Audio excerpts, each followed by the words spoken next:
or even better, avoid logos as a whole. Hey there, my handsome and pretty little Cobras, and welcome back to the Cobra's Nest. So today's video is going to be 10 tips for 10 years of minimalism. So without further ado, let's just get into the video. Let's get it, let's go. Woo! I became a minimalist in 2014 and it is now 2024. So it's been 10 years. That's crazy. Okay, so coming in at number 1, does it spark joy?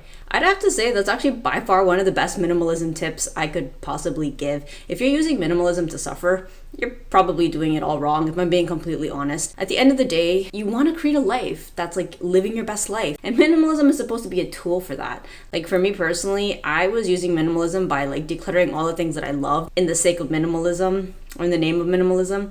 I got rid of makeup, I got rid of pretty clothes, doing my nails. It's like, oh, I'm being a good minimalist. No, not really. So if you are suffering in your journey or you're decluttering things that you like, you might want to ask yourself the question, does it spark joy? I think at the end of the day, all of our material possessions should be functional and it should be sparking joy to a certain degree. I know there's a lot of controversy around the idea, does a fork spark joy? Yeah, but we'll get to that in the second point. So the second point is, if it's functional, keep it. Or at least till you can't stand it anymore. I had this issue in both directions. I kept things that I didn't really like, but it was functional even though I didn't really want it. And at the same time, there's a lot of things that I should have brought into my life that were functional and I needed, and I didn't bring it because it's not being a good minimalist. You guys have seen my Transformer knapsack where I had only one bag for every function. It wasn't the greatest situations, but I definitely did learn from that. So if you're struggling in the functionality zone of your minimalism, maybe look at essentialism. Maybe that's where you're currently at. And at the same time, kind of figuring out, well, you know what? Maybe it's okay to keep it if it's functional. Like forks and knives and spoons may not be sparking joy, but it is definitely sparking joy if you are able to eat. Okay, coming in at number 3. If decluttering has become your personality, there's probably an issue. Now, don't get me wrong, I definitely do think frequent declutters throughout your life, throughout seasons is really good. But if you've kind of hit a point in your minimalism, especially if it's like your first time around with minimalism, if you've kind of made it your personality and it's like the only thing that you got going on in your life and you're constantly watching decluttering videos, something went wrong somewhere. I still think it's important to have hobbies, and I think it's okay if certain hobbies do have more material possessions, because honestly, life's short. Like, no one's making it out alive. I think it's perfectly okay to kind of have hobbies. So if decluttering is the only thing that you are currently obsessed with and you're unhappy, because see, here's the thing. If you are happy, decluttering is your personality, which I had a season of that.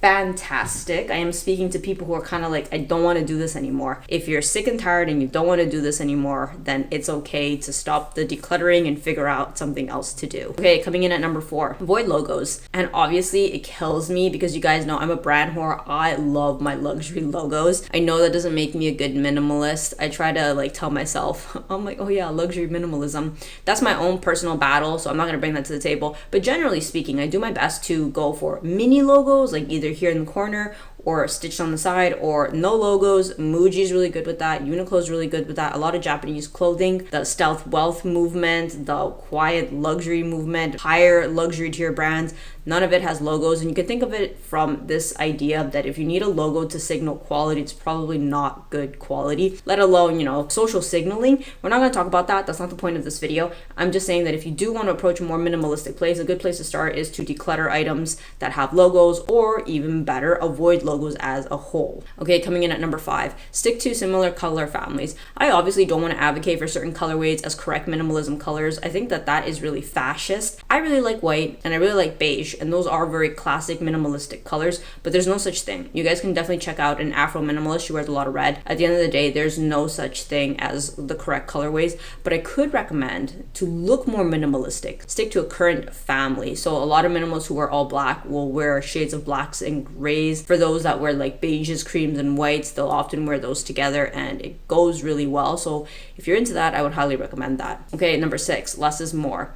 When in doubt, it always looks better. It always looks more chic, more sleek, more like elegant if you go for less. I think Coco Chanel said it well. Take off one piece of accessory before you leave the house. Everything looks a lot better when it's clean, when it's fresh, when it breathes, there's space, it's not cluttered. So if you are on a minimalism journey, I think I could definitely advocate to have that as your mantra. If you are in a minimalism journey, less is more. Okay, coming in at number 7, less but the best. So one of the nice things about minimalism, and this is my personal take here, I know a lot of people do pair minimalism and frugality together, and I did have a season of that as well. Currently in the season of life that I'm in, kind of like to use the excuse that if I have less, I can afford better, and I feel like that is something that's made me really happy in my journey, but I know it's not necessarily a true minimalism tip, but it's one that I really like. I really like having less, but then it being an excuse to have the best. Like I have one luxury purse and it fills me with all the joy. I don't need a whole roster of purses to make me happy. Like I have my YSL.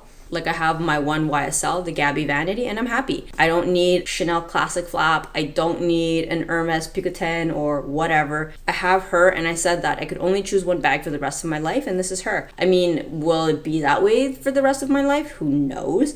But I would love to clock in many years with this baby, and she makes me really happy because it's actually easier to love one than it is to love many. For anyone who has gone deep enough in their minimalism journey might agree with me. It's actually really hard to love a lot. Your love gets split, but when you only have one, your love is very intense, which I really enjoy. It was something I discovered in my minimalism journey. So coming in at number 8, minimalism doesn't equal suffering. So I think that a lot of people do equate minimalism in the more extreme ends with extreme minimalism, kind of like suffering or monkhood or stoicism, or I guess just kind of like discipline and the deprivation. Yeah, the deprivation of pleasure. And I don't think there's anything wrong with that. If that's where you are in your journey, fantastic. But there's a lot of cozy minimalism. You guys have probably seen it on Pinterest where you use minimalism to have like nice things, like a nice cozy mug and, you know, like soft furs on your chair, like soft furs on your chair. These cozy things make minimalism enjoyable. So if you are suffering in your minimalism journey because you can't have X, Y, and Z, I think that's not really the point. Like I did mention that before, but minimalism isn't some sick journey to whip yourself on the back, like unless you want it to be, but it really shouldn't be. And that's something that I learned the hard way. After 10 years, I'm like, if it doesn't make me happy, I just don't bother with it. Okay, coming in at number 9. If you need more boxes, you have too much stuff. This was actually something I got from Fumio Sasaki. So Fumio Sasaki said that get rid of the nest and get rid of the pest, which means that all those boxes and all those storage units that you have, if you got rid of it, it would actually make everything displaced and make you more likely to want to get rid of it, because when it's hidden away and out of sight, it's very easy for it to continue existing. So I think it'd be really good that if you feel like you have too much stuff, a good place to start actually in a decluttering journey is actually getting rid of the boxes. If you get rid of the boxes, you will find that, maybe I don't have places to store this stuff, and it will push you to declutter and realize what you do and do not need. Okay, coming in at number 10, don't forget the mental declutters. Now, while I do think it's fantastic on the physical plane to get rid of a lot of material possessions, I think that's fantastic. As close as you can get to monkhood is the best way to enjoy minimalism, if I'm being completely honest. But at the same time, if you don't clean what's up here, no amount of sparse, minimalistic aesthetic room is going to cure the unhappiness inside. You're gonna have to do a lot of soul searching to really get the true benefits of minimalism. So I would recommend getting a journal and start journaling out and examining all the negative and toxic thoughts you think of yourself, you think of people, you think of your life, all of that negative energy. Get it out, get it on paper so it's not cluttering up here. Because I think at the end of the day, if I'm completely honest, when I was in like true monk mode and I was like in my Buddhist era and I was just decluttering crap out of my head, that's when I was the happiest. I feel the freedom and the side effects years later from having done those mental declutters. That it's just like, it's really paid off. I decluttered those thoughts years ago, but I really do feel the mental clarity even still. Like I still feel the effects to this day. So I hope that you guys could have enjoyed this video, and I will see you guys in the next one. Thanks for watching. Bye.